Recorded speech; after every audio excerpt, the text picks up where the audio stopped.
तुम्ही पाहत आहात MCN न्यूज मराठी।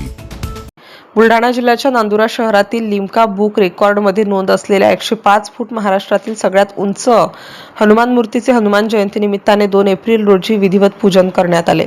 खामगाव नांदुरा राष्ट्रीय महामार्ग क्रमांक 6 वर स्थित या सगळ्यात उंच या हनुमान मूर्तीची ताशी 350 किलोमीटर वेगाने वाहणारे वारे आणि 4.5 रेक्टर स्केलचा भूकंप सहन करण्याची क्षमता आहे। अशा या अद्भुत आणि विशालकाय हनुमान मूर्तीच्या साक्षीने अतिशय भव्य दिव्य व रूपाबदार हनुमान जयंतीचा उत्सव साजरा करण्यात आला।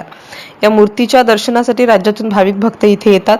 या मूर्तीच्या शेजारी असलेल्या बालाजी मंदिरात भाविकांची दररोज मोठ्या प्रमाणात गर्दी असते। हनुमान जयंती निमित्ताने सकाळी 105 फूट हनुमान मूर्तीला उपस्थित मान्यवरांच्या हस्ते जलाभिषेक व पुष्पहार अर्पण करण्यात येऊन विधिवत पूजा करण्यात आली। त्यानंतर उपस्थित भाविकांना महाप्रसादाचे वाटप करण्यात आले। MCN न्यूज मराठीकरिता विठ्ठल भातुरकर, नांदुरा।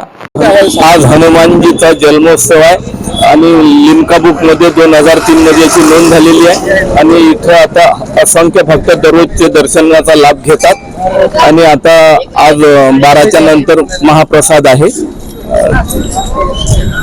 आज हनुमान जयंती निमित्ताने अशेष जनभक्तांचे ते दर्शनाला येतात आणि याच्या महाप्रसादचे कार्यक्रम राहील आणि याच्या 105 फूट माल्य अर्पण आणि आमदार साहेब संजय हातांना माल अर्पण होणार आहे। अभिषेक कसा होतो? अभिषेकचा आपला पंचामृत विशेष हनुमान जयंती निमित्तांच्या पंचामृत आणि गंगाजल महाजलाचे आणून देऊन आणि टँकीमध्ये टाकून हनुमंतराचे रिमोट कंट्रोलद्वारा महाजलाभिषेक करतात आणि जे सर्वांचे ते तीर्थ रूपामध्ये घेतात।